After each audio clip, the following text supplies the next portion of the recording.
Good evening to everyone watching this evening. Can you all hear me?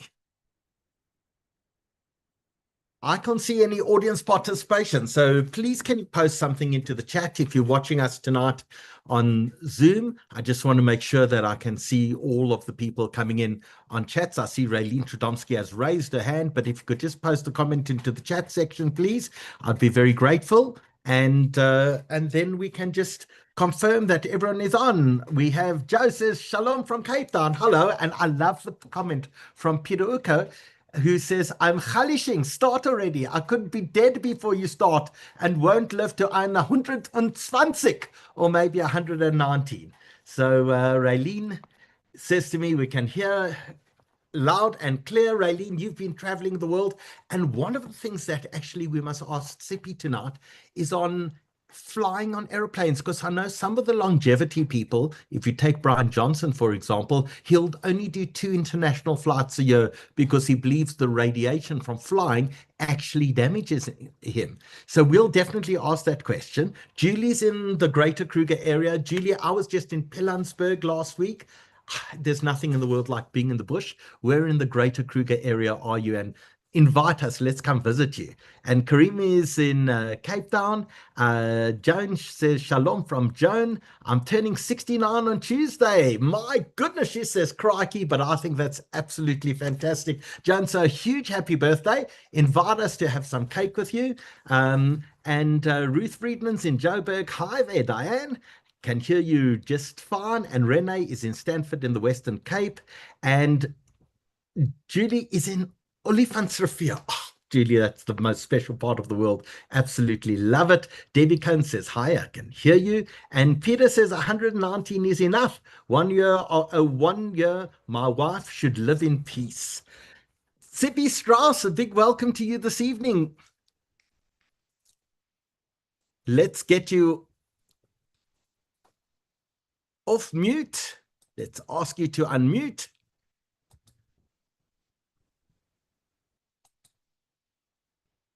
How are we doing there? And I also want to rename you.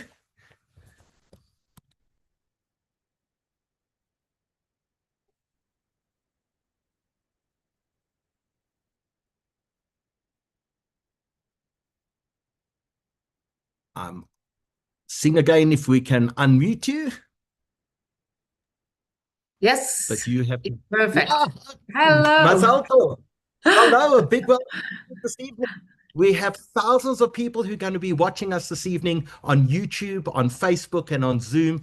And it's just fantastic to have you join us this evening. Amazing. Thank you very much for inviting me and giving this opportunity and talking to this amazing crowd.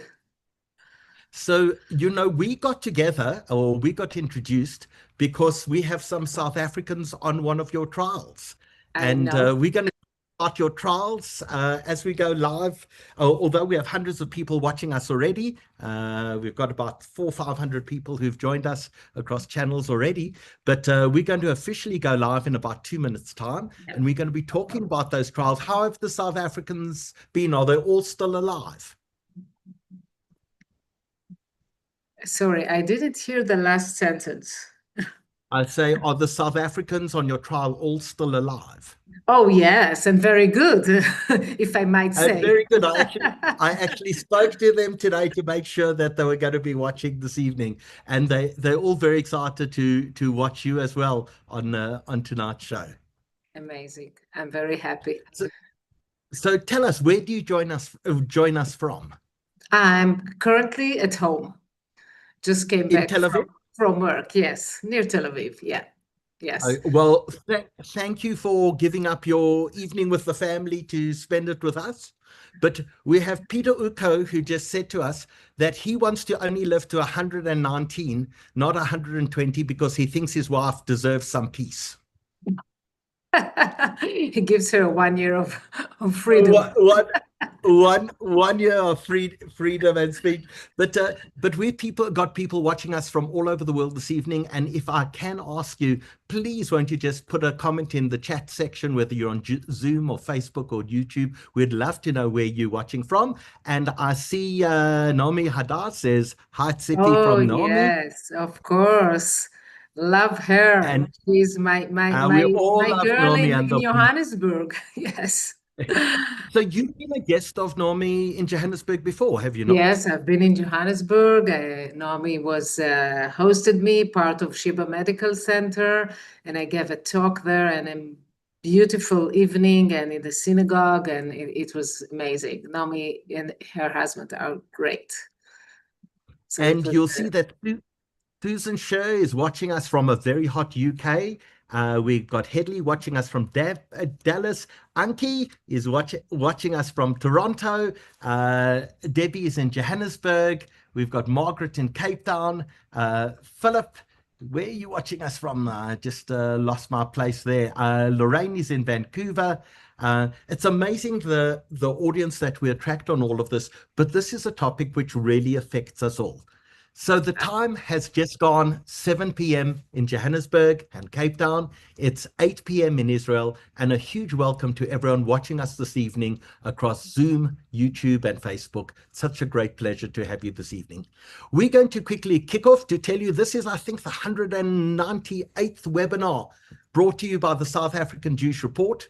Tzipi, we started this at the beginning of COVID. We thought we'd do 1 or 2 webinars to help people during the COVID period by bringing doctors on, and then psychologists, and then exercise people, and then comedians. And then we went into storytelling, and we've hosted people like Simon Sinek, and we've hosted your president, and we've hosted the mayoral candidates for Johannesburg recently, and we'll be releasing next week our first ever pre-recorded one. But we did an interview live in Cape Town on Thursday last week with Mark Regev, the former Israeli government spokesperson, and we'll be releasing that probably on Wednesday evening to everyone. Sorry we couldn't do that live. Our request was that we don't release it until he left the country, and he has now left the country, and so we'll be releasing that on Wednesday evening to you all. But as I say to you, this is brought to you by the South African Jewish Report, 198th webinar that we've recorded for you. And on controls this evening is Gilana. So Gilana, I don't know if your camera's on, but you can wave at everyone if you are. She's on controls. And if you have any questions, because this is not just a conversation between Tzipi and myself, it involves you as well. So we want to make sure, there's Gilana. Gilana, thank you very much for everything that you do for us. But we want to make sure that if you're watching us on Zoom, YouTube, or Facebook this evening, put a comment, put a question, and Gilana will make sure all of that is brought into this conversation when we can make sure that Tzipi answers all of your questions. Don't forget, the South African Jewish Report newspaper is brought to you every single week free of charge to our community throughout the entire country. The headline this week, as Gilana puts it on the screen, you'll see some very interesting news for South Africa, and that is Colombia, which has just had a change in government, has decided to close their embassy in South Africa and withdraw from the International Criminal Court case where they were backing South Africa in its case against Israel. And with that, they also announced that they'll be moving their embassy, which they'll re-establish, back to Jerusalem as well. Interesting read. Go pick up your hard copy of the Jewish Report. You'll find us in about 240 locations free of charge around the country, in all of the schools, in all of the kosher restaurants, the butcheries, in exclusive books, in CNA, in Checkers, in Spar, in Woolworths, in Dischem, in Kosher World. Wherever you go pick up a hard copy of the Jewish Report. And if you can't actually get a hard copy, don't forget that you can always go online. Be one of about 220,000 people who every month go and read us online on www.sajr.co.za. And there you can either download the entire edition or alternatively look at each of the individual articles individually as well.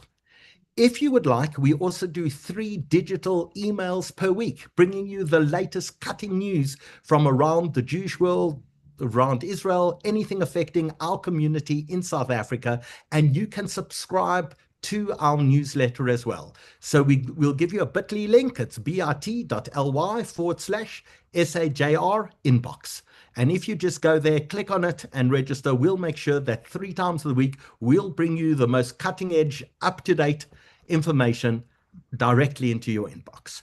And also the question that we asked, and we will be asked tonight, because we are asked in every single webinar, is this webinar available afterwards? And the answer is Yes, every single one of our webinars are available either on the Juice Report website. You can just click on the webinar tab, or alternatively on YouTube under the SA Juice Report's YouTube channel. So please go. You can look at all 198 of them online, so you can go back and relive the last 5-6 years that we've been bringing you these, all of them available to you whenever you want on our YouTube channel. And we have one request and favor for those people who are watching us on YouTube. Please go click the like and subscribe button. We've got about 11,000 people who subscribe to us on YouTube. But every time we post a video, you could be notified if only you click that like and subscribe button. It helps us, and it will certainly help you as well. So please, if I could ask you, if you're watching us on YouTube today, please go click that button right now. And with that, Tzipi Strauss, everyone knows about the Sheba Medical Center, rated in the top 10 hospitals in the world. Tell us a little about you. You're not just at Sheba, you've got an illustrious history, graduate of Harvard. Tell us a little about who Tzipi Strauss is. So I'm a mother of 5. I think this is the most important. And I'm a neonatologist, I'm a pediatrician. I was for 15 years the head of the neonatal department. And in the last 5 years, I kind of changed my direction and started interested in longevity.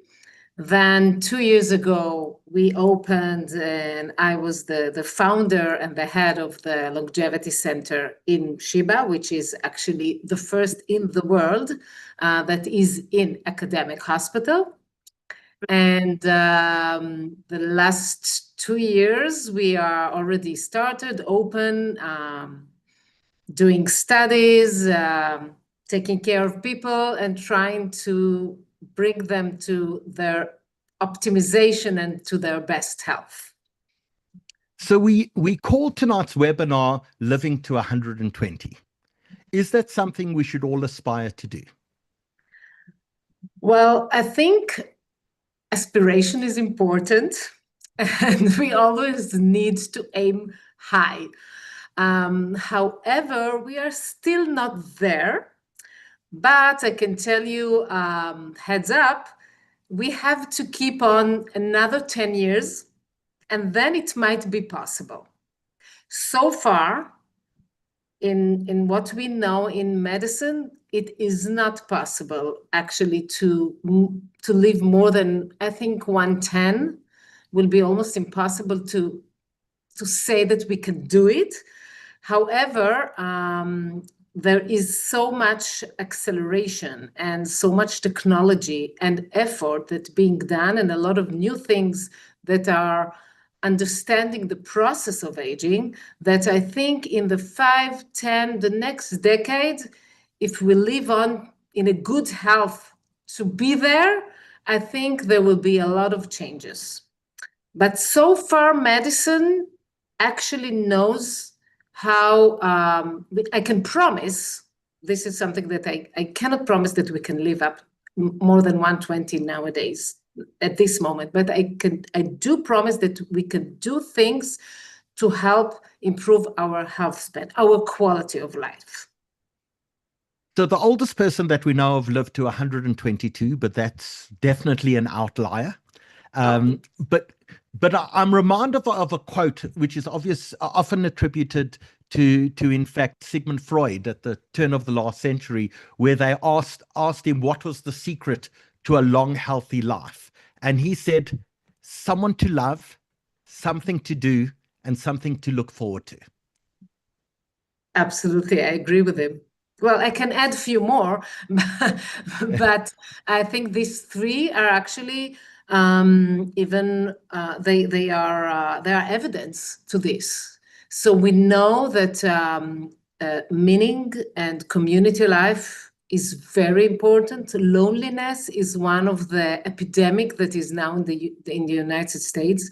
We know that loneliness is actually is a risk factor for mortality, like blood pressure, diabetes, cardiovascular. So loneliness is extremely risk factor for morbidity and mortality.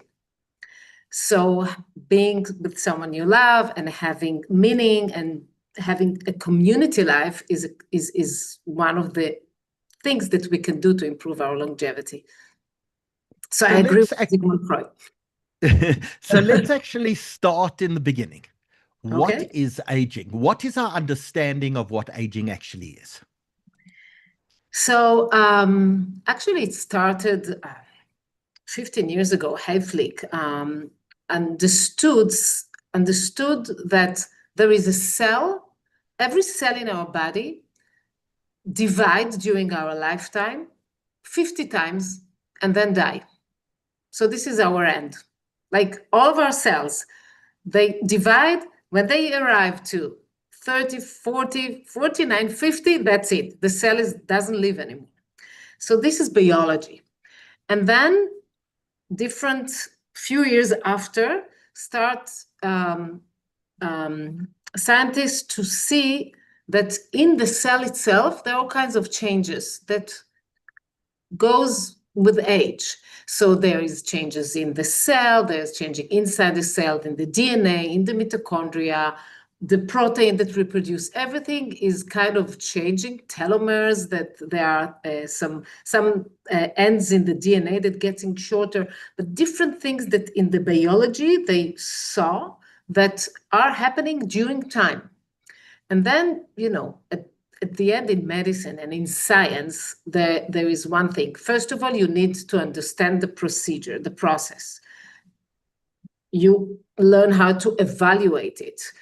When you understand it and assess it, you can maybe slow it, and then you can maybe stop it, and then you can maybe reverse it. So this is what happened in the last, let's say, 20 years and much more in the last decade, that we saw all kinds of different mechanisms started in mice and in C. elegans and in the lab. But then when you see, everything starts in the lab, like antibiotics started in lab, and every treatment and every medication that we are taking nowadays starts in a mice. But then when you see that we could stop aging in mice, or it can even reverse aging in mice, so okay, maybe there is an option to do it in human beings. So this is how the concept of aging and longevity starting and already, and of course continue. And then AI came into the picture, which of course accelerates everything, because you can have tons of data on human beings. And then when you have a lot of data, you can try to understand cause and effect and what happened, and to see the trajectories, and to understand what happened when you age, and to see the decline, and then to try to understand what kind of things you can do in order to prevent this decline. So tell me one thing, why do some 50-year-olds appear really old and some 90-year-olds actually appear young? Is that the luck of the draw? Is that the DNA, or is it part of our behavior? So we are born with the DNA, and then we have our chronological age. There is the time that we live here. We cannot stop that so far. But time we cannot stop. So you can see two people, they are 70 years old. One, he's chronological 70, but he's still working, he's active, he's doing sport, he's going around the world, with taking his grandkids to trips, and he's actually biologically, he's like 55. And then you can see another 70 years old that he is actually retired. He doesn't go outside so much. He's not really active, doesn't do sport, and start to forget things. He's biologically, we call it accelerated aging. So we all know these people. You can see these people, the super ager, the one who are 70 looks like 55, and the other one who's 70 looks like 80. And then you say, exactly what you said, what is there? So now we can measure it. So this is what we call biological age. So they are both 70, they have the DNA. The DNA doesn't change. We are born with this DNA. However, the phenotype, what will happen, our DNA will actually act. This is, I will rephrase it. We have kind of like, it's like a door that will open or close. So the DNA is there, but you might have a diabetes or you don't. You might have high blood pressure or you don't. You might lose your eyesight or you don't. So this is kind of like, we have different kinds of what we call methylation, or different kinds of, let's say, like a key that either open a DNA or close a DNA. And this thing, actually what we call epigenetic. So the surrounding, what we are doing, what we are eating, what we are breathing, how we move, the stress, everything around us actually cause the DNA to open or to be activate or deactivate. Now this, we actually— That's what's referred to as the epigenome, is that correct? Exactly, epigenome. So I can actually, I can check how many methylation, how many in your DNA is accelerated or not. And we know that there are DNAs that are connected to aging.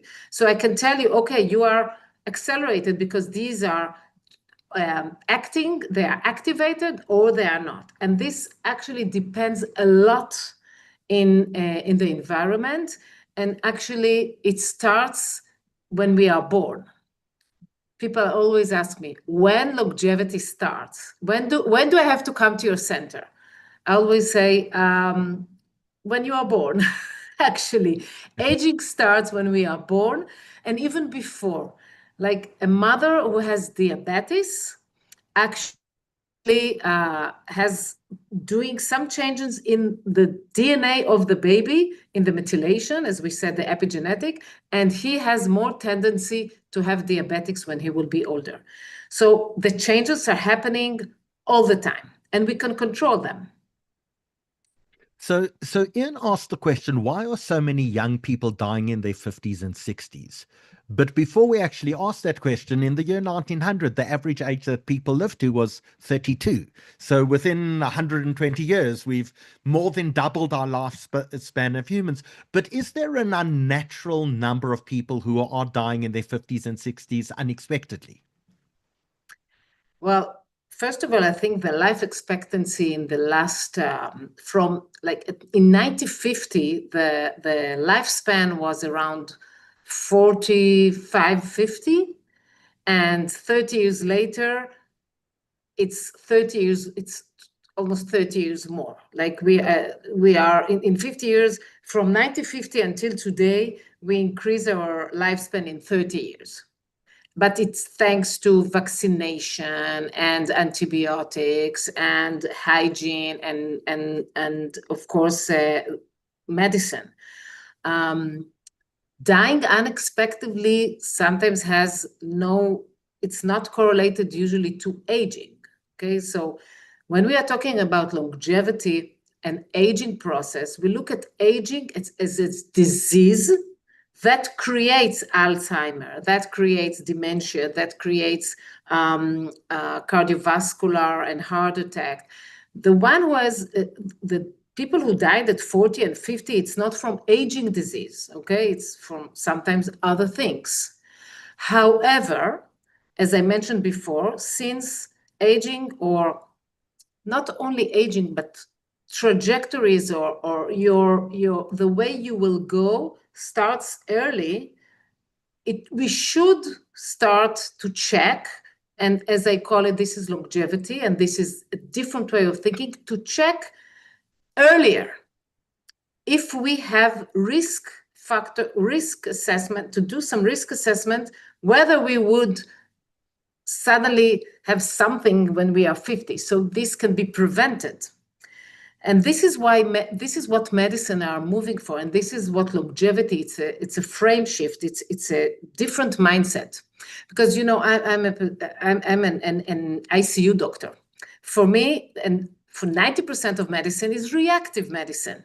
Someone is coming, he has a tumor, we take it out. You have a fever, you go to the doctor. It's a very reactive medicine. This is the basic of medicine. And then we have preventive medicine.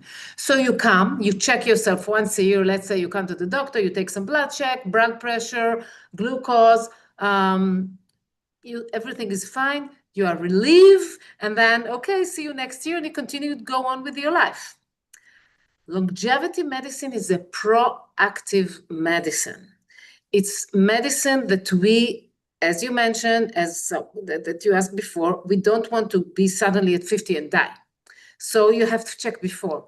So you should come at any age, do an assessment of longevity, which we will discuss later on, I'm sure, and then to see where you are now and where you might go if you will not change it now. So you have to work on it. It's not only preventive, I'm okay, let's meet in 2 years. You need to be proactive. And there are a lot of things we can do in order to maintain ourselves in our optimal health. So let's actually talk about that now, because you run the Longevity Center at Sheba. People come in, you're involved in a massive trial at the moment. Tell us about that trial. What are you looking for? What are you testing? And give us some advice when I go see my GP next week. What are the blood tests and the things I should be saying to her as my GP that I'd like you to test in this new world of longevity and biohacking and changing of behavior? Give us some practical advice after you've told us about the study you conducted. Yes. Okay. So first of all, I have to emphasize that when we talk, and I said about longevity, we talk about health span, and we want to optimize.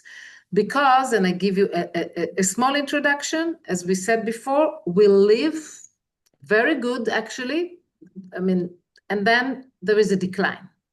And this decline usually happens at the last decade of our life. Let's say 57 to 85, okay, 75 to 85, okay, the last decade. But it starts around 50. We are usually at our peak max performance at 35. And then there is a decline. What we are doing, and this is what I will tell you, is to try to measure the performance, because I want to see where are you now in this decline. And this decline usually happens in steps. So something happened when you are 55, you have a hernia disc, you have some kind of a small operation, but you stop doing exercise, and suddenly you gain 2 kilos, and then you're a little bit, your mood is down, you don't go out, and you are a little bit less than you used to be, but then you continue with a life that is a little bit less, and then again, and again, and again, something happened, COVID, whatever. So these decline, we are checking. I want to see where you are now, and I will tell you how can you improve. So what do we check? So we have it's a full assessment day. It's 5-6 hours. So we do a lot of extensive blood work, which important to take: vitamins, B12, D, magnesium, of course, CBC and chemistry and all the organs, hormones, extremely important for men and women. We take also biological age, but this is special labs that are doing it. Not every GP, unfortunately, still, but hopefully will in the next future. So full panel of extensive blood work and some inflammation marker. Then there is a cognitive test. So we check memory, executive function and attention, but more in the Alzheimer and dementia area. Then extremely important is all the body composition and muscle mass and bone, to check whether there is osteoporosis or osteopenia. Many, especially women, suffer from osteoporosis or osteopenia, which they don't know, and then we prevent it for being osteoporosis. Because, you know, hip fracture, when you are 70 and you have hip fracture, there is 30% chance of mortality. It's devastating having a fracture, so we need to prevent it. And then body composition. how much fat you have in your body, what kind of fat you have, whether it's visceral fat or subcutaneous fat. The visceral fat is the fat that we have inside our body. It's the fatty liver. It's around our intestine. It is connected to inflammation, to cardiovascular risk. So very important not to have visceral fat, and we check it. We check muscle mass, extremely, extremely important, and we really trying to work on people to improve their muscle mass. We check lung function and EKG and echo and cardiac age. Menopause, one of the most important things. Women are entering, they have questionnaire, and they enter to our gynecology, who is special in menopause. And we often we encourage, if there is no extreme contraindication, which there are not a lot, to start hormones and estrogen, which is important for vitality and for a lot of things. And for men also, you know, there is andropause. Testosterone is going down, and there is it's not as abrupt as in women, but also for men. Sleep, extremely important. So we check sleep, whether there is obstructive sleep apnea, especially for men, but also women has, and insomnia. 30% of the population suffer from sleep problems. So we teach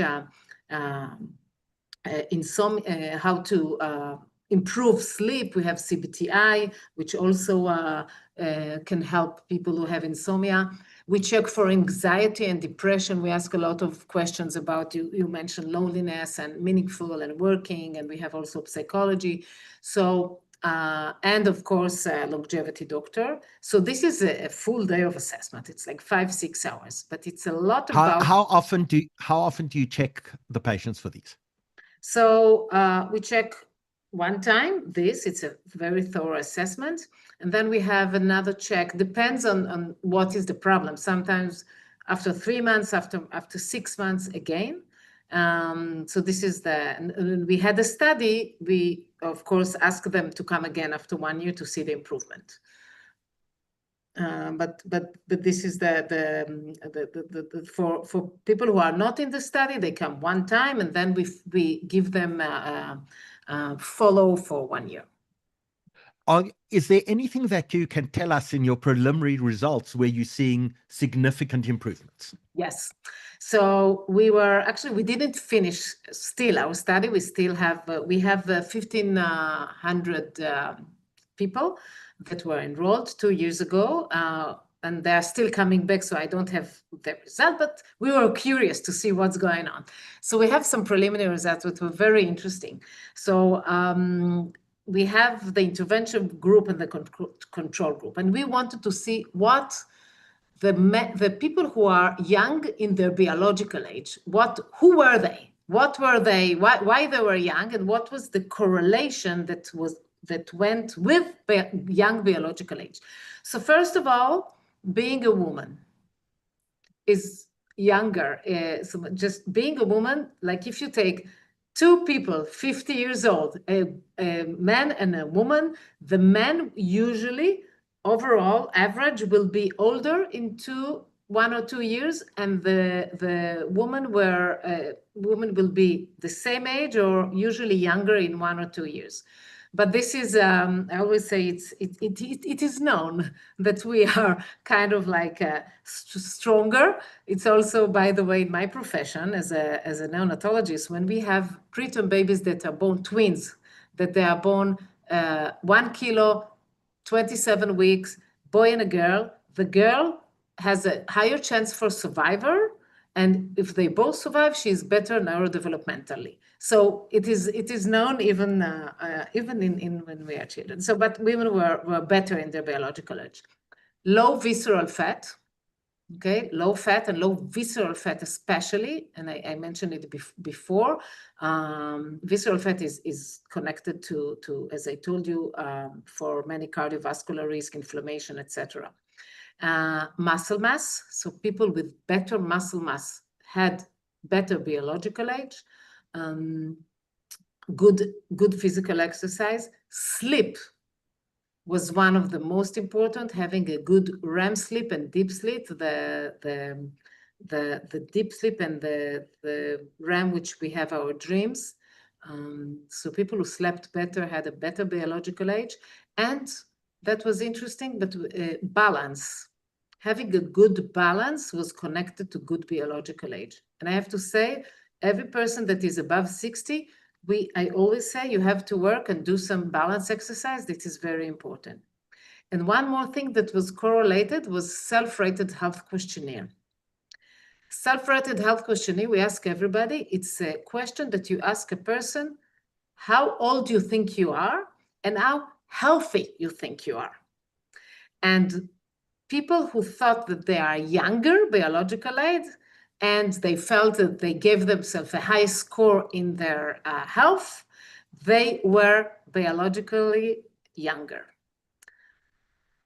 So as we mentioned before, optimism and having a meaningful is important to longevity. So Neil is actually saying to us, he's questioning us about sleep. He contacted us from Denver, and he's an ICU doctor. And like many doctors, you've worked through the night after night. But now many of us are measuring sleep. I'm wearing a Google Fitbit. Yeah, I believe there's. Aura. Yep. You got an Aura on, there are people with Whoops on or their Apple phones.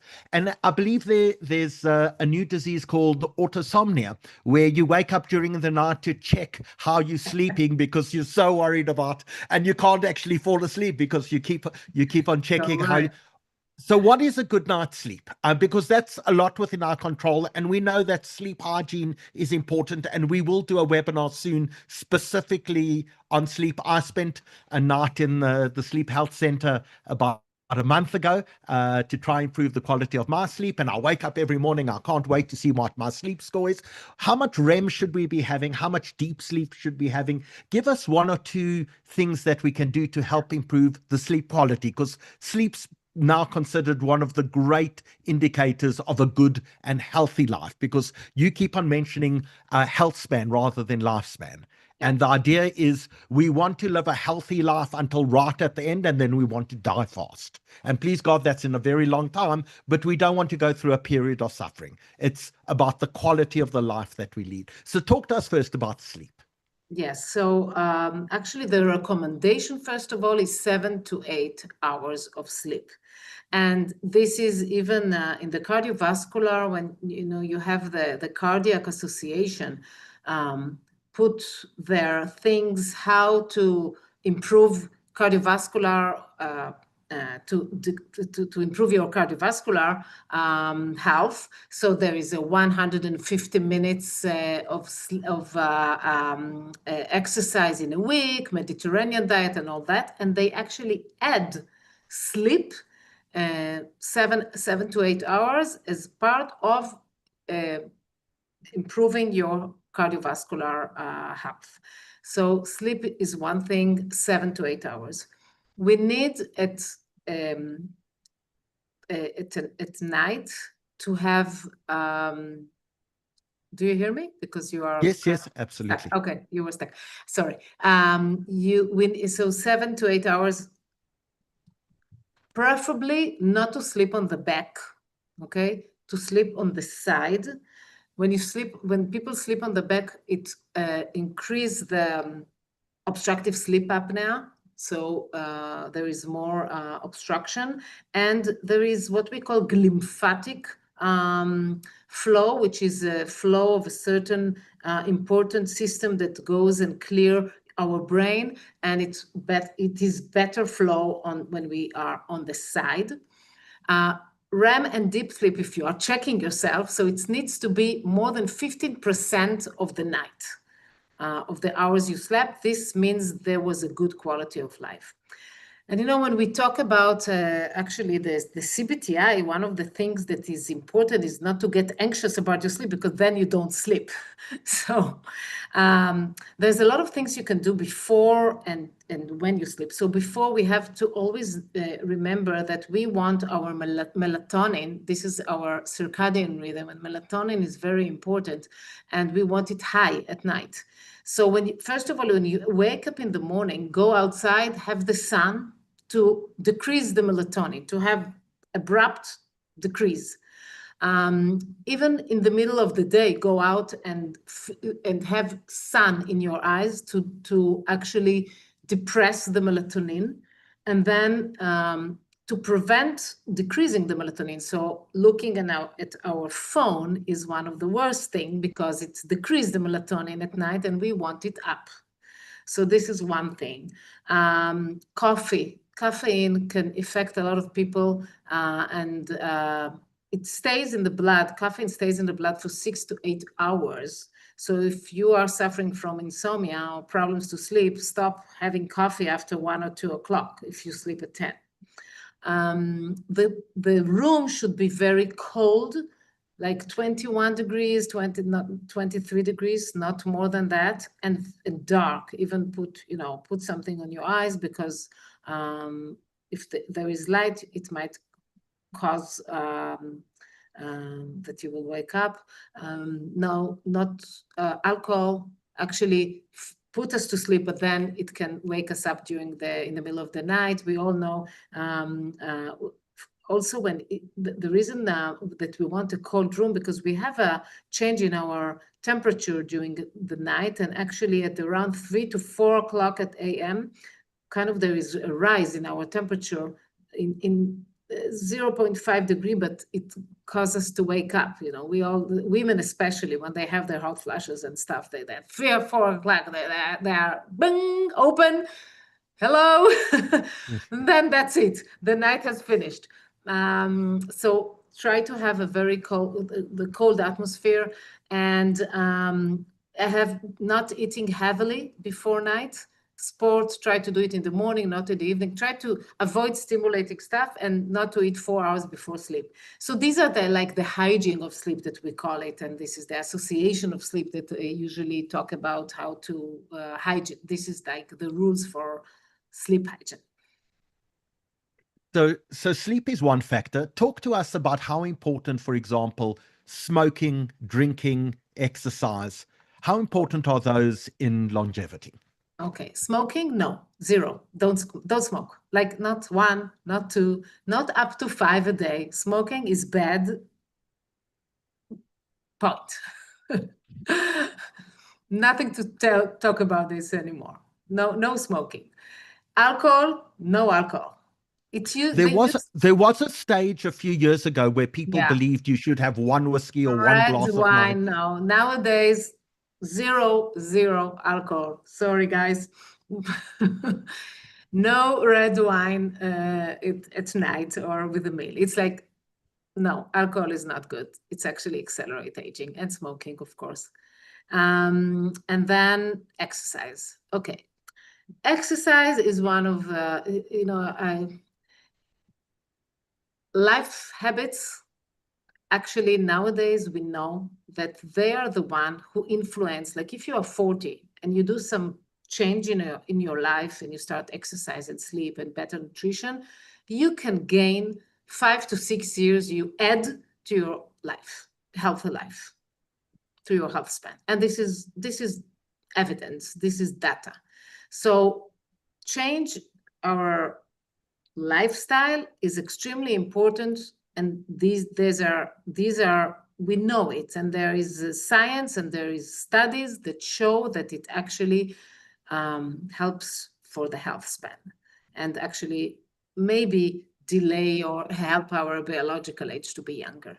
So exercise is one of a lot of studies has been done on exercise, and nowadays more and more about the importance of muscle mass. And muscle is one of the most important, because there are a few reasons for that. But even, think about it. When you see old people, you suddenly see that they start to walk slowly.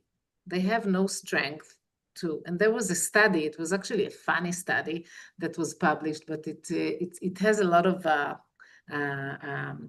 sense in it, because they check, it was on Danish population, I think, and they check people who for many years, like the last 20 years, of 60 to 80 or more, and they check the pace of the speed of their walk. And they saw that if people start to, and I'm not sure if it was below 1.04 millisecond to a meter, but there was a number there, that if you start to walk slower than that, your mortality was very high. So it's like the devil, the death will catch you. And so my husband always laughed, look, she's walking slowly. I was like,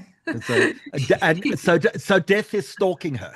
Exactly. So, and there is actually a test that is a very valid test. It's one of the tests that we are checking.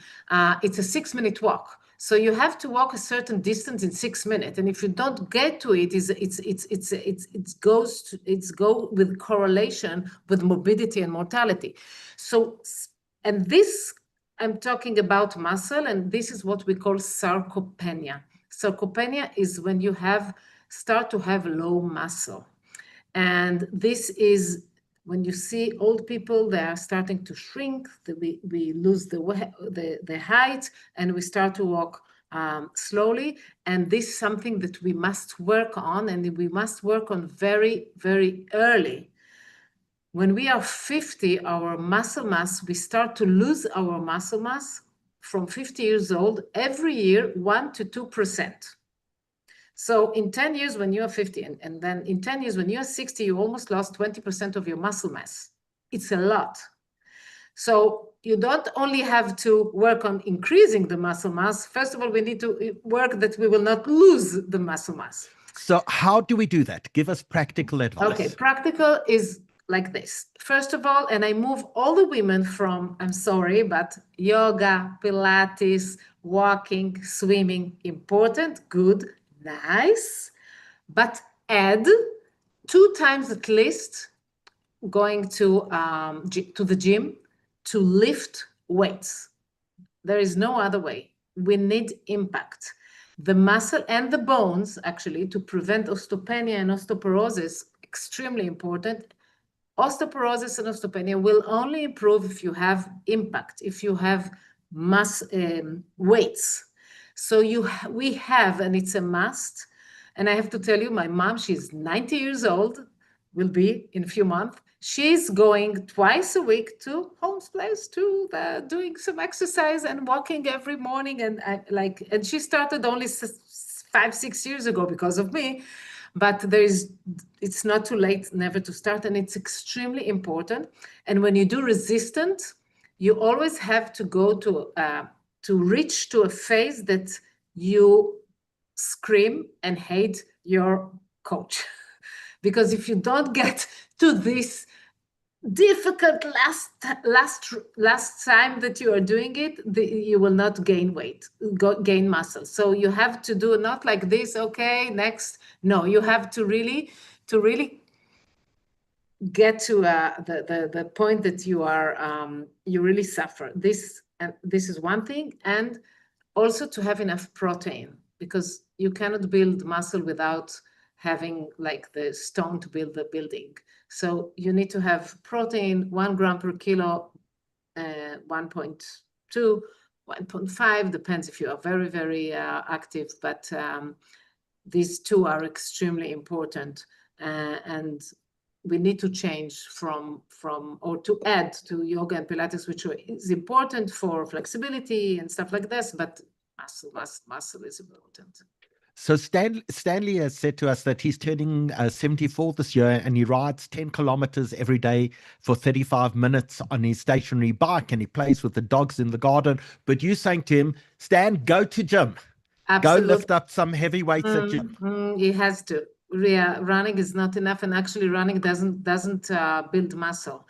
So yeah, please add 2 times of workout with weights. So talk to us about nutrition. You've spoken about 1.2 grams of protein per kilogram that we have. That's what we need to help build muscle in our bodies. But talk to us about nutrition generally and longevity. Yeah. So there is a lot of different studies, and it's not easy to do studies in longevity in nutrition, but there are some good studies that, first of all, and this is not a Mediterranean diet is one of the best, okay? So we all know, of course, no processed food, not low sugar, not simple carb. This is all being known for every human being for our, not even longevity, but for general health. But there is, of course, what we, the caloric restriction, which has evidence that actually has an impact on absolutely on animals. Okay, caloric restriction actually so define to us what you mean by caloric restriction. Are you talking about intermittent fasting? Are you talking about long-term fasting? Or are you talking about eating less? Yes. So first of all, it's eating less. Okay. So the studies started with caloric restriction. Now, caloric restriction is, so you can do it like eat very little, okay? Depends on the hours. But then in order to try and to do intermittent fasting or 8 hours to eat and 16, it's extremely, it's difficult. I mean, you cannot just fast for 2 days or maybe difficult to eat very little in a day. So that we're trying to find some nutrition that actually you eat less in 8 hours and then 16 hours you don't eat. So it's kind of like has the what we called intermittent fasting. Intermittent fasting, yes. A small period of eating, a much longer period of zero calories. Exactly. Which at the end, okay, so there were many studies about that, and at the end, the idea is not that you eat 8 hours, you eat like whatever you want, and hamburger and fries, and no, this is not the idea of 8-16, okay?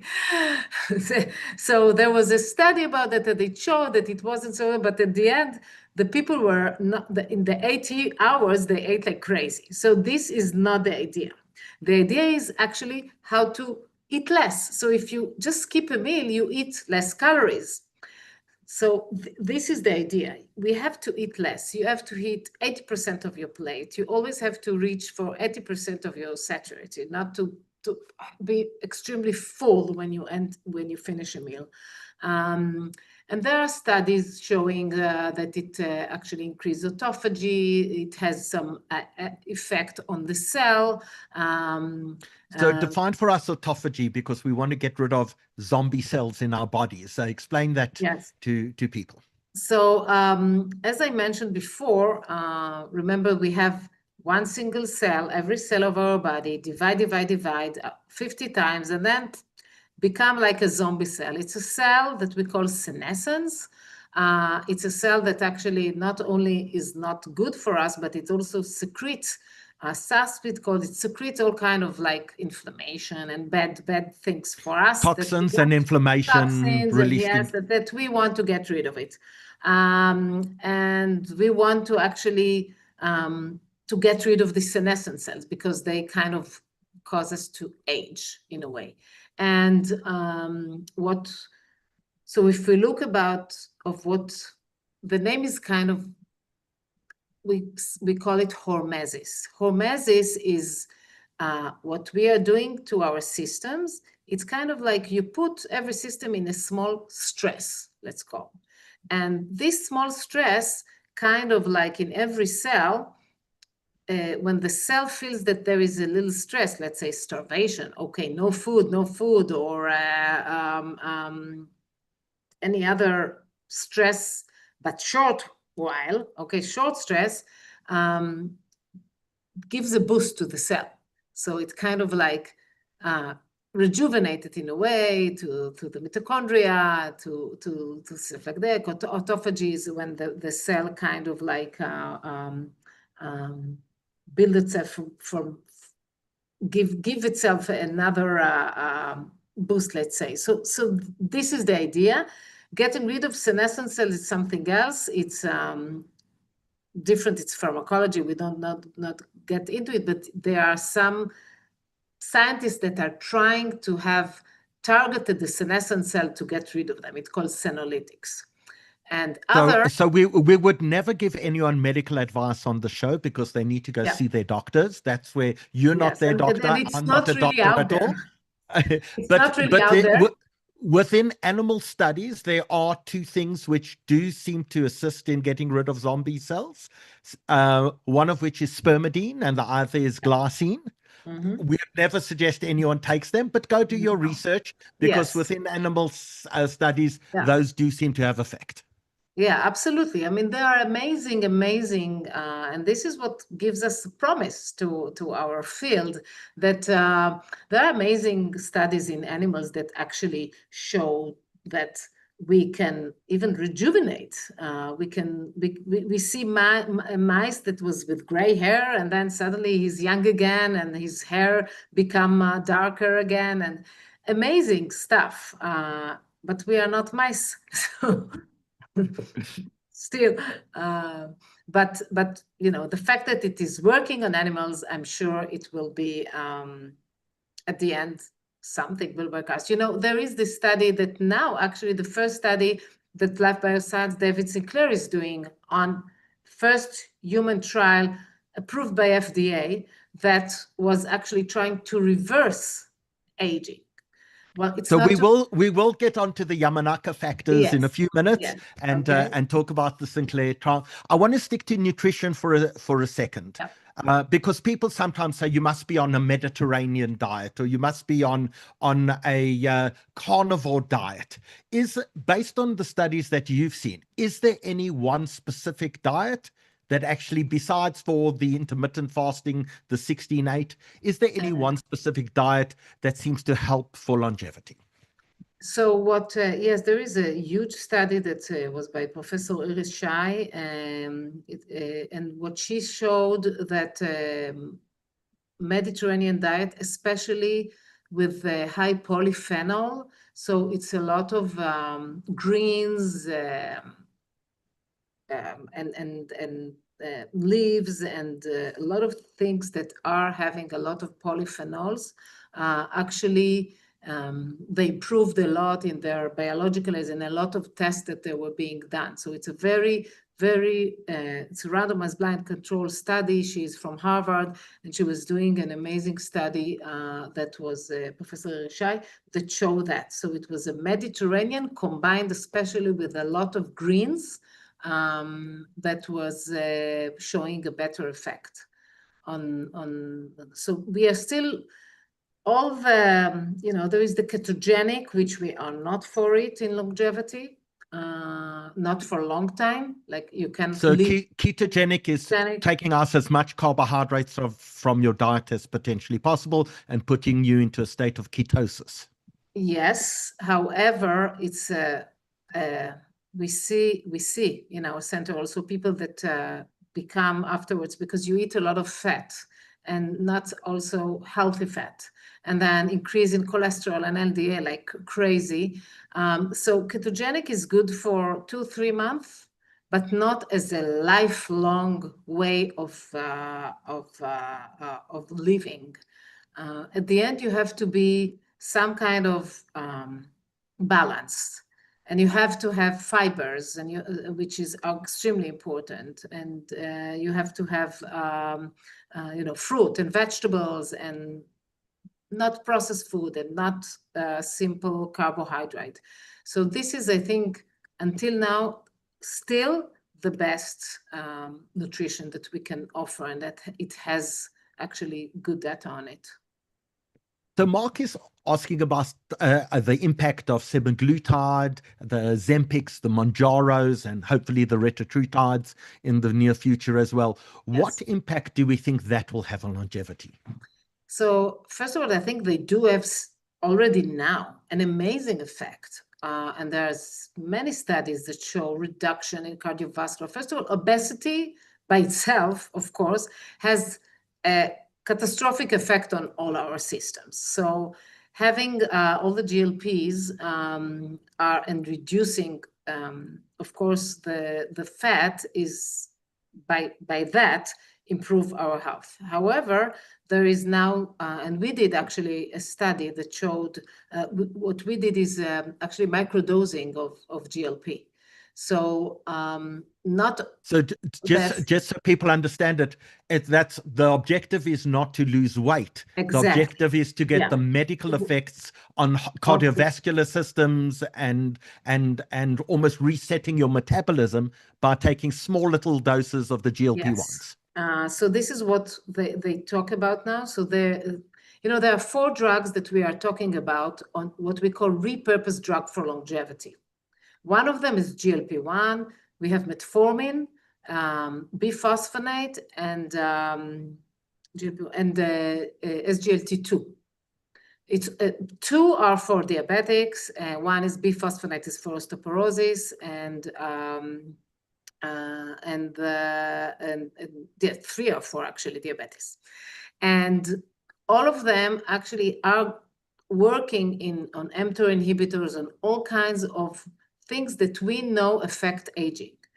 So these are very promising, and there are studies now being done, but we have to remember one problem with the Mounjaro and Ozempic and all of them, sometimes they have side effects, pancreatitis, and this you have to monitor. And they reduce muscle mass. And exactly, one of the most important is muscle mass, and we even the endocrinology that are working with SGLT thinks what will happen in 10 years. Remember, I mentioned all these people who are hardly walking. Whether this will happen to all the people who lose a lot of weight, and part of it is muscle mass.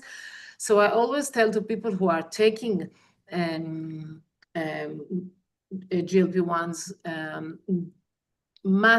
it's a must to work on your muscle mass, to go to the gym, at least to prevent that, because this is extremely important. But I do think they are very, very promising. I want to talk about visceral fat for a moment, because visceral fat is your dangerous fat. You find it around your organs, your kidney, your liver, the most dangerous fat of all. And there is at least one peptide FDA approved, tesamorelin, which was developed for HIV patients who had developed visceral fat as a result of taking antiretroviral drugs. What are your thoughts of potentially using something like tesamorelin, FDA approved drug, as an off-label treatment to get people to try reduce their visceral fat? So first of all, it was FDA approved to HIV patients. Let's not forget that, okay?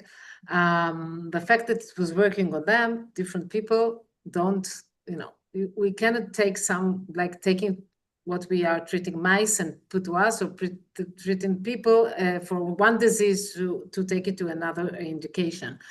First of all, I have to say you have to try to work on your visceral fat by your own. So there are things to reduce visceral fat, okay? It's nutrition, it's exercise, don't eat too late at night, do exercise, aerobic exercise. So you can reduce it by a lot of habits that actually will help you in other things. You just take a pill and I don't have visceral fat. So I wouldn't use drugs in order to do things that are maybe possible to do it with lifestyle changes. And they aren't indicated yet. I want to talk about some of the other things that people are doing for longevity, one of which is sauna. What's your view on sauna? Because there are long-term studies out of Scandinavia on the positive effects of sauna. Absolutely. So there was a huge study on sauna. Actually, I'm a very fan. I'm doing almost every day sauna. I love it, and cold bath. We'll discuss it in a minute. But sauna has this was a huge study, 20 years of longitudinal study on Swedish people who did 2 or 3 times sauna a week. Longitudinally, and they showed reduction in morbidities. So I do, and this is a very good study, and I do believe and saw that in this study, of course, it's not double-blind, it's observational, and they did, but they saw that it's a very good study for longitudinal, many years, that they showed correlation between sauna three times, 20 minutes, and less morbidities. So there is one thing we have to say to men who sauna, because it does seem to reduce sperm count. So a lot of men now get into sauna with an ice pack, which they well, put over their private bits. So if you're a man and you still plan on having children in the very near future, and if you're going to go into the sauna, the recommendation must always be make sure you're having your drinks on the rocks. But you'd say you do ice baths as well. Is there any evidence about the health benefits of ice baths, or is this just to look cool? So there is no evidence, unfortunately. There's not a lot of studies. There is one study that done in Denmark on swimmers, that it was on the sea, which was 10, 11 degrees. And they showed some maybe benefit, but all the inflammation reduction and all that did not really show that there was a study in sport, people that were that they were compared ice bath compared to normal stretching, and even with biopsy to the muscle, and they didn't show that the cold bath had a long-lasting effect compared to the one who didn't. So there is actually but there are studies that show that it does improve your mood. So and this is important. Because there is a rush of adrenaline, and it's I can tell you I do it almost every morning. First of all, there is and we are actually doing now in Sheba a study that for post-traumatic for PTSD, because when you enter to cold bath, and believe me, I hate it every time. You never get used to it. Never get used to it. It's like a small win. But your mood improves as soon as you get out of the ice Exactly. Bath. So there are two things. First of all, there is a small win. Yes, I did it, like every time. And after 4 minutes, when you are out, there is a rush of adrenaline and dopamine, and you feel good. And it lasts for a few hours. So this is important, and it's good. So I recommend it, but you need to be very careful. You need to do it very slowly, not to jump into cold water, not your heart and stuff like this. So do it very easy, 10 seconds, and then 15, and gradually. But I don't know about the health benefit for longevity. So for those people who on social media follow Brian Johnson, this man who plans on never dying, although he announced this week that he had a stomach disease, and people, I think, were unnecessarily gleeful. But Brian Johnson claims that hyperbaric chambers are probably the best thing you can do. I think it's at 3 atmospheres, breathing in pure oxygen 3 times a week. And on the biomarkers that he measures, he believes that hyperbaric chambers, although enormously expensive, may be one of the most impactful things that you can actually do. I don't know evidence for that. Unfortunately, there is a telomere shortening, some studies on post-trauma, but I didn't see enough evidence to show that there is change in biological age or long-lasting changes.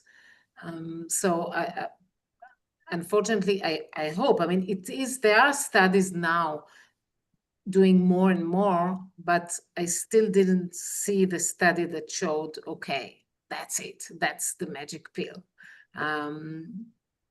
Not enough evidence still for longevity, so I wouldn't put my money there and go there, and hopefully it will make me live longer and longer. So I want to swap over now to David Sinclair. David Sinclair, for people who don't follow him, is the Harvard expert in anti-aging.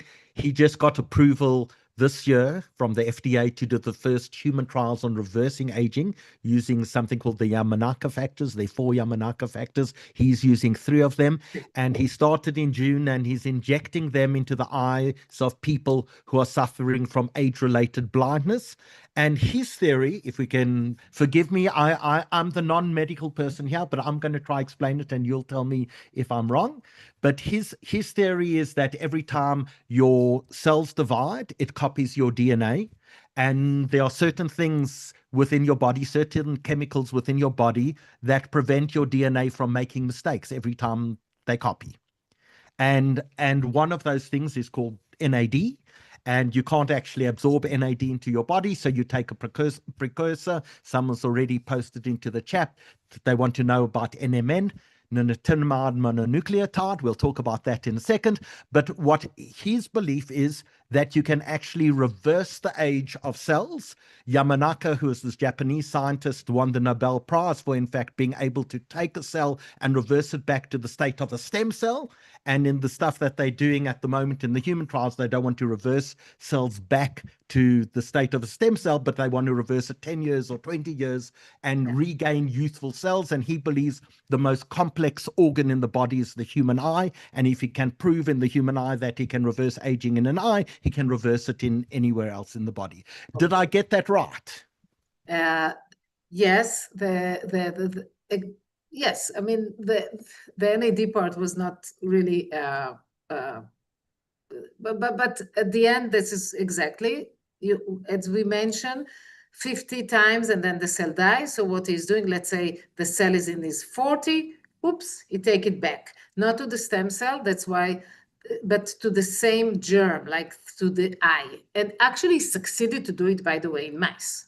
It was success, and he published it in Nature, and that was a huge, it was in 2022. So that was the trial on mice, and now he's doing it on the eye. If he will succeed that will be amazing, which means that, as I said, we have to live 10 years, and in 10 years we will be able, let's say we have a problem in the liver, so we can actually reprogram part of our liver and then maybe implement a healthy liver, young liver to ourselves, so we can, or the every organ actually, not each organ react the same, but this is the start, and I believe this is very, very promising, and this is the future. I totally agree with that. It's very exciting. So let's talk about supplements. And I see Ivan wants to know how old you are. And I think it is completely unacceptable that we ever ask a woman how old she is in public. No problem. It was my biological or my chronological age? Tell us both.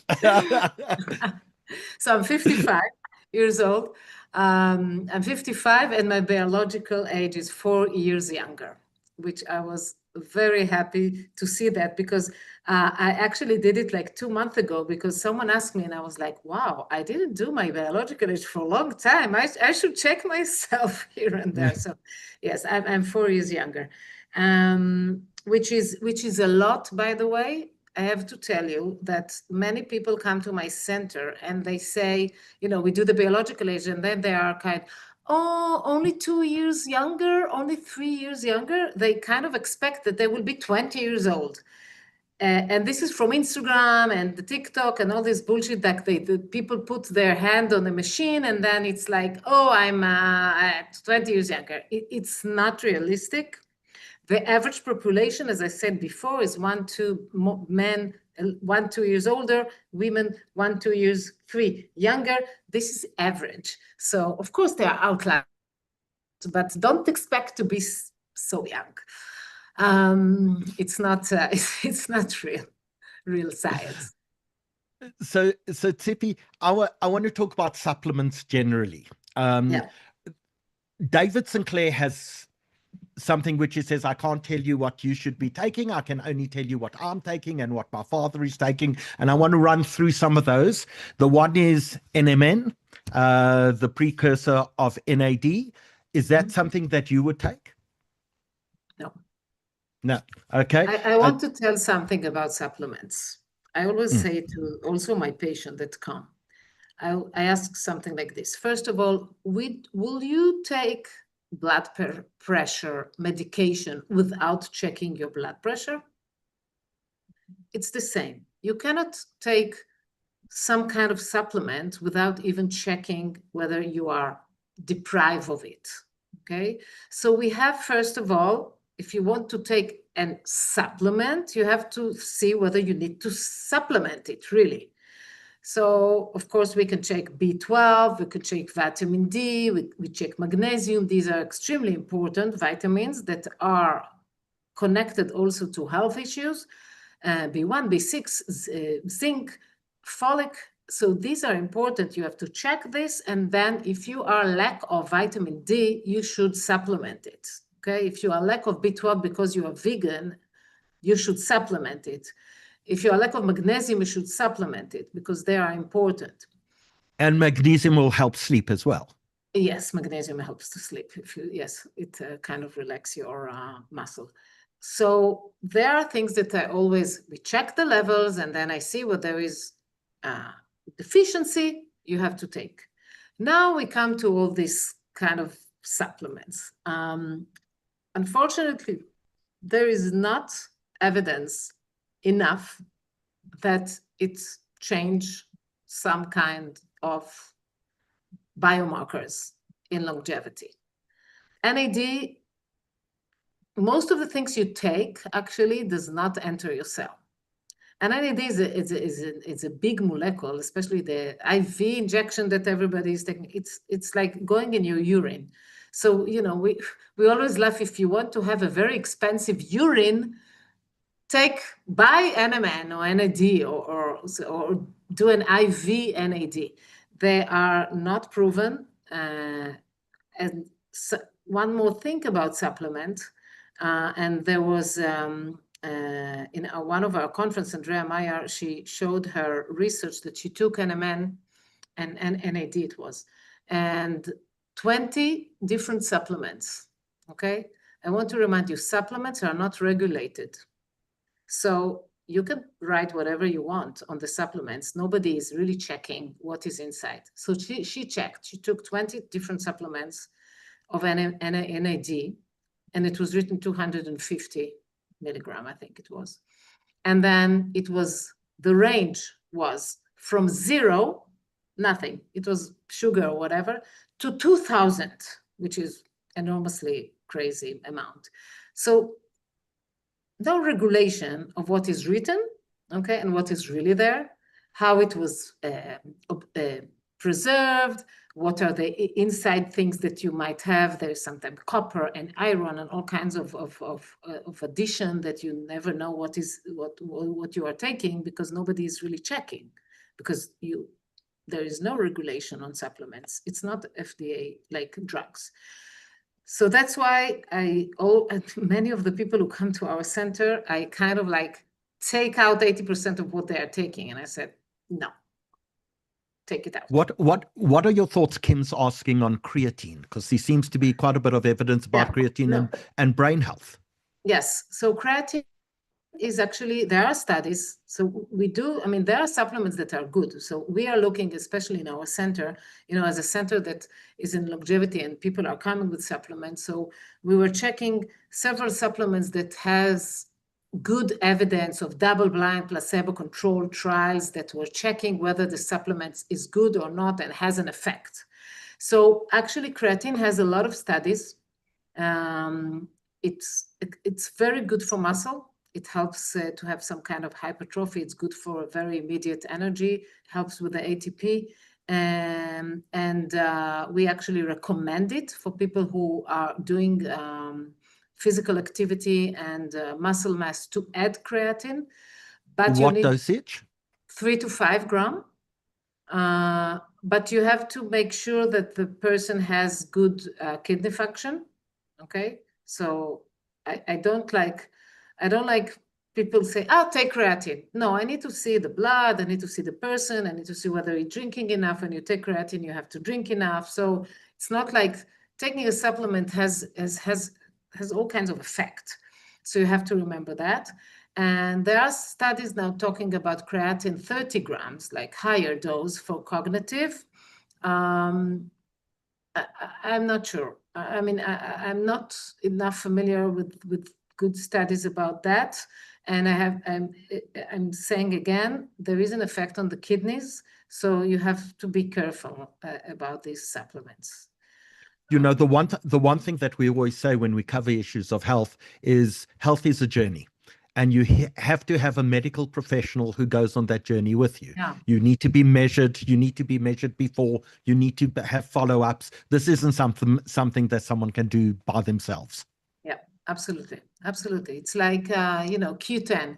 Q10 is extremely important for people who take statins, okay, for cholesterol, because it helps to improve. So we actually always add Q10 to people who has statin to improve the heart, the cardiac output. However, it is not allowed to take Q10 if you are taking aspirin or any Plavix or medication who are thinning your blood. So you cannot just take, but you can go and buy Q10, but it is not allowed if you have, it's like even omega-3. Omega-3, if you're taking aspirin, is not so good because omega-3 by itself kind of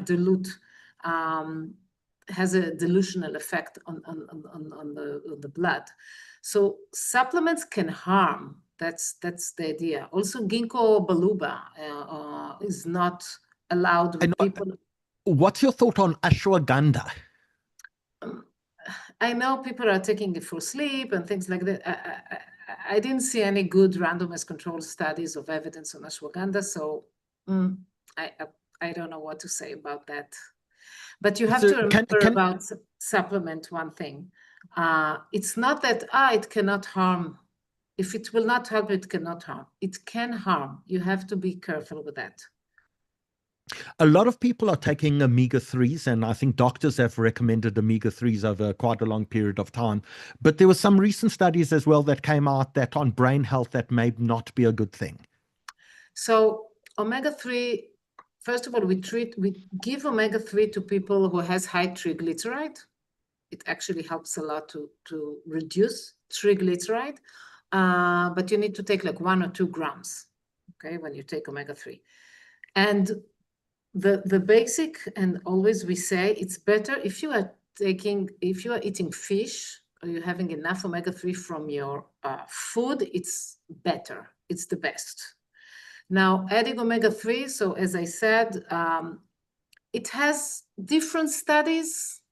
Some showed no effect. Some showed a small effect that did help.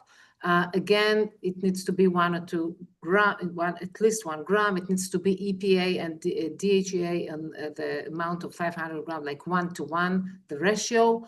And you should not have any coagulation problems or taking any medication for that. So let's talk about 2 prescription medications which people are talking about for longevity at the moment. The one of which is metformin, which people use for diabetes, which seems to have an impact. The other is recent studies have come out about rapamycin. Now, rapamycin suppresses the immune system and is often given to patients who've just had a transplant, a heart transplant, a kidney transplant. What is the latest science on those 2? Okay, so metformin actually is one of, remember I mentioned the repurposed drugs that in longevity we are looking at. So this is one of them. Metformin has a very good effect on, of course, on diabetics and pre-diabetics. We actually prescribe for pre-diabetic, still not for healthy individual. Need to remember metformin also has a problem with muscle and B12 absorption. So people need to remember that when they take metformin.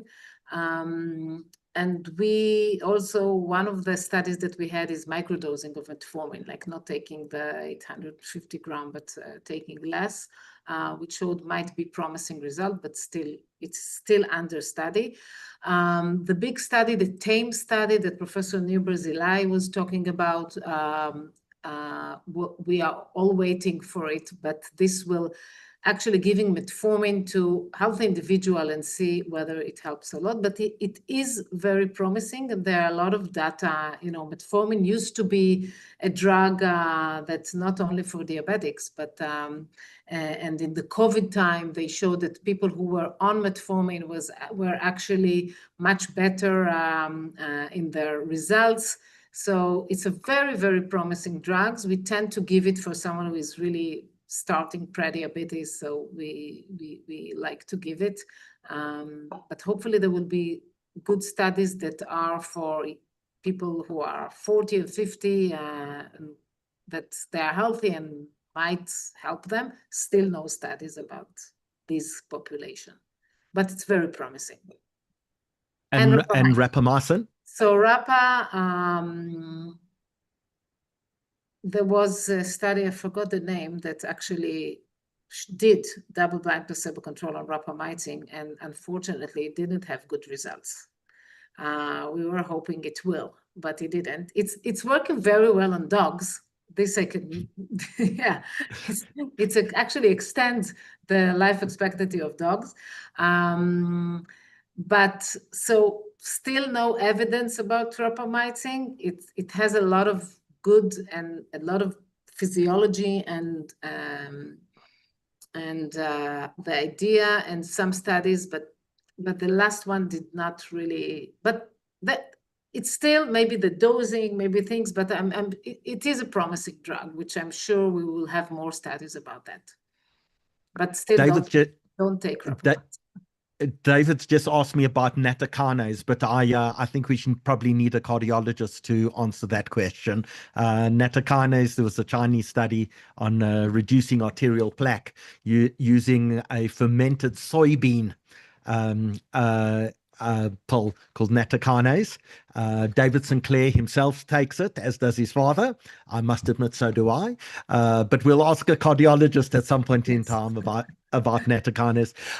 I want to remind everyone watching us, please, if you're watching us on Zoom or YouTube or Facebook, you can still ask a question. So in the last few minutes that we have, Tzipi, while we've dragged her away from her family and her dinner this evening, let's try to get in as many questions that you want answered as possible. So please post in the comment section on Facebook, Zoom or YouTube, and we'll try to bring that across to Tzipi. If you're watching us on YouTube, please remember, click that like and subscribe button. That allows us to communicate with you better and let you know when we have more webinars coming up, and we'd love to be able to communicate with you. So please do us that favor and click those buttons. Tzipi, you alluded to it earlier, and I think it came out of both the Harvard longitudinal study and the study of blue zones around the world. But human contact and human interaction is one of the key indicators for longevity. People who are religious and go to church or shul or mosque tend to live longer than those people who are isolated. People who live with their families tend to live longer than those people who live alone. People who don't have a partner but who have a dog seem to live longer than those people who don't. Talk to us about the importance of that human connectivity for it comes to both health span and lifespan. Yes, so, you know, in the blue zone, which has some critics about the blue zone, I'm sure you're familiar with that they show that actually the data was not so accurate. People didn't say that their family person died because they wanted to get some money still going on. So the person were not really alive. And so the data is not 100% accurate. However, many of the things that were going on in the blue zone, so the exercise, the lifestyle, and especially the community showed one of the most important impact. As you mentioned, Sigmund Freud, that he said to love someone and to have meaning and to have connection. And this is what we are talking about, community life. And it's part of the most important, and I mentioned it before, loneliness is it's epidemic in the States. And it's, as I mentioned, it's one of the risk factor for mortality, being lonely. And you know, there is even because now in the States, they have, I saw somewhere kind of like a startup that there is a blanket that for lonely people, it's a heavy blanket. So they kind of put this heavy blanket on them and they don't feel alone. It feels like someone is hugging them because, you know, contact creates oxytocin. Oxytocin is a love hormone and it regulates your blood pressure and so a lot of things. So there is a lot of, and all kinds of apps trying to have people to have kind of community. So all kinds of startups and things like this are really trying to fight loneliness. So we really, one of the things that's very important, and it goes together with ageism. Because, you know, the community, for example, in Japan, when someone is getting old, instead of, and in some countries and in some societies, the old people are kicked off. And we should do the opposite. And in Japan, and also in Orthodox Jews and in the community, the old people are being looked up to. They have experience. They have much more wisdom that we can enjoy it. So instead of putting them outside, we need to bring them into society and prevent the loneliness. I just realized we've been speaking about blue zones, but we never explained what they were. But there are a few areas around the world where people tend to live longer than other places, and those are referred to as blue zones. And that's where a lot of studies have been done into why. What is the purpose that people live longer? Yeah. We've got a lot of questions coming in about memory, and I do want to get onto that in a second. But I think you mentioned Japan, and I think we should speak for a moment about the concept of ikigai. Yeah. And maybe you just want to touch that. Purpose in life creates meaning, creates longevity, and creates health. Yes. So one of the things that was in Okinawa is the place that in Japan is the blue zone, and they saw that people live there, and the fact that ikigai is the idea of a person that has that first of all he's older, he gets a very meaningful place. People are coming to him. He has what to offer. He has his wisdom, and there is some purpose in the life. And all the culture in Japan is towards this idea. That you will have, and the meaning is in even doing a very small little thing, it has its meaning, and it's not redundant in a way. And this is the beauty in it. And I think this is something we should all learn to cherish the one who gets old. And actually, you know, nowadays, when you think about it, the pension, the pension year, like 67 going to pension, you know, it's from days of Bismarck. When Bismarck, he decided that the pension will be at 67. Now, since then, back then, people died when they were 65, top 70. So it was okay, but our life expectancy actually goes longer. Why people at their 67 need to retire? So the culture, all our thinking of how we see society needs to change. And one of this is to give the old people with the experience, with the wisdom, to stay inside work, inside the places, to learn from them. And then they will have the meaning, we will get the wisdom. So it's a win-win. So this is, I think, what we should actually think about and look for it. So let's try run through a lot of the questions coming in, and I think let's start with the issue of memory and Alzheimer's, because that's everyone's greatest fear in life.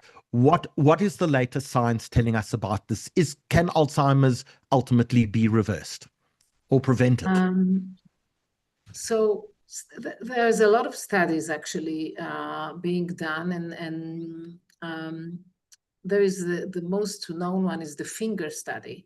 which was done in Scandinavia, that showed that actually when you, that we can slow cognitive decline. So they took people that actually has no Alzheimer, starting of Alzheimer and already Alzheimer, and depends also on genetics, because we do have genetics on Alzheimer's disease. And they showed that there is a huge effect on lifestyle intervention on cognitive decline. So there are studies, good studies that show that, and they're actually just now published different things that you can do in order to prevent cognitive decline. So first is hearing. Decline in hearing is one of the most, let's say, accelerated cognitive decline. And we always check hearing in our center. And, you know, when people who are 60 above, 40% will already have hearing decline in their hearing. So it's extremely important to catch it, to know it, and to treat it. And, you know, it used to be people, they say, no, I don't want this hearing aid. Hearing aids today are so tiny and small that you don't even notice them, but the impact and the importance of it is tremendous. And there are many studies show that people who did not correct their hearing, or the one who did, their cognitive decline was much slower. So one thing is correct hearing. Second, we know that physical activity, exercise, and I go back to muscle mass, but actually help to prevent cognitive decline. So physical activity and Mediterranean diet, like good nutrition, was, in the finger trial, this is what they do. They did all of that, okay? They changed all the lifestyle, and they were the nutrition, the exercise. And then we know that, I always say to people in our center, you know, brain is like, if you don't use it, you lose it. So we do have our kind of wires and things that we are doing all the time. And, you know, I have an accountant, he said, yeah, I'm extreme with Excel. I'm all the time with numbers. I said, yes, so what about literature? You, like, what about doing puzzles with words? You are all the time with numbers. So we have to kind of like all the time stress our mind and be intrigue our brain. All the time, learn new things, do things that you are not usually do that. I always like even brush your teeth on your left hand if you are right-handed, okay? Studies show learning a new language, okay? Or studying like music, it's a language to start playing on a new instrument, extremely beneficial. Dual tasking is what we said, and there are some studies about that you, I always say, when you, for example, swim or run, and you're alone, do mathematical equation, like simple ones, like 100 minus 9 minus 9 minus 9, 237 minus 7 minus 7 minus 7, 3 times 5 times 4. It's not easy when you are running and doing something else, but this has some studies that show that it's kind of like do puzzle, do monopoly, different kind of things. This is important. There have been some progress with things like using ultrasound waves to open blood-brain barrier and get drugs into the brain that may be affecting. Have you seen anything like that happening in your center? Cognitive? For reversing Alzheimer's? No. Okay. No. Dr. Russell Stock. Sorry. No, please continue. No, I want to say that there are some kind of assessment that are doing TMS, transmagnetic stimulation for EEG, all kinds of, but to assess, not to prevent cognitive decline. Dr. Russell Stock is asking us about red light therapy. Is it quackery or is it science? I have to say I didn't see a good science on it. So I don't have good evidence for that. But I want to say, when we bought our sauna, and it was 5-6 years ago, and my husband said, let's get the red light sauna. I said, the old sauna, like the one in Scandinavia that people are doing like hundreds of years, I think it works fine. The red light, I don't know in 10 years what we'll find. So I don't want to sit every day 20 minutes in a red light, and then later on in 10 years I will find that it's not so good. So I don't know. I didn't see good studies. Maybe I missed them, but I don't know good studies about that. Monty says he's 91, recently moved to Israel, and he's a pharmacist who's specialized in diabetes. Is there any way of getting on your study? So first of all, we actually finished our study. So we stopped recruiting. The study is still going on, but we stopped recruiting. But you are more than welcome to come as a patient, not in the study. So we would love to have you. Okay, there's a question. Brownie is asking about opinion regarding bone infusions. Bone infusion or stem cell infusion? She says bone infusions, but talk to us about stem cell infusions. Yeah. So still no data, as I mentioned, and stem cells. You cannot. Stem cells is the cells that from them you have all. You have skin, and then you can produce heart and brain and everything. It's the primitive cell that it goes to everything. So you never know when you inject stem cells, whether it will go to where you want, or it will create tumors, or it's very dangerous. So just taking stem cells and inject them, it's like generally IV, no. There are some injection of not stem cells, of FFP or some kind of cells that are very specific to target like joints or very specific areas. And this is something else. And there are all kinds of studies around that, but just generally getting an IV of stem cells and letting it circulate in your body, and God knows what they do, I don't recommend that. Dr. D, who's one of South Africa's most famous psychologists, says, don't forget about the healing power of support. Which I think is very important. That links in very nicely to the human connection part that we're talking about. David's asking us about sirtuins like resveratrol. I think we touched on very briefly. Yeah. Resveratrol is made from the outer skin of grapes. Right. Yes. So the study of Sinclair on SIR1 actually and resveratrol did not really. We didn't succeed to do it again in other studies, and actually to replicate. To replicate it. There is now study from Chaim Cohen in Bar Ilan. It's on SIR6, but still it's in the studies. Okay, I still didn't see a good trial on human beings that showed that kind of reverse or helps biomarkers of aging, but he's working on it, and it looks very, very promising. But I have to say that unfortunately nowadays the science that we have is only for health span. We don't have still from all the supplements and drugs and all of them that showed in human beings that they affect the lifespan. So it's still on trials. But as I say, we have to keep on the next 5-10 years, and probably something will come up.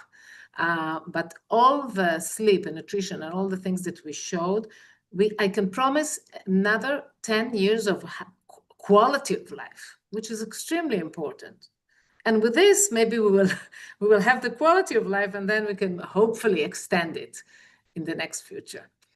So Tzipi, I have one last question for you, because you've been so generous with your time, and I want to please thank you, not just you, but your husband as well, and everyone that you've given up your evening to spend with us in South Africa and to give us such great advice. So the question that I want to end this evening with, and I'm going to ask everyone as you answer the question to please leave a note of thank you for you in the comment section on Zoom, YouTube, and Facebook, because you've been not just generous with your time, but generous with your information and your knowledge and your desire to help us improve our lives. So I'm going to ask everyone just to take a moment to give you a note of thanks as well.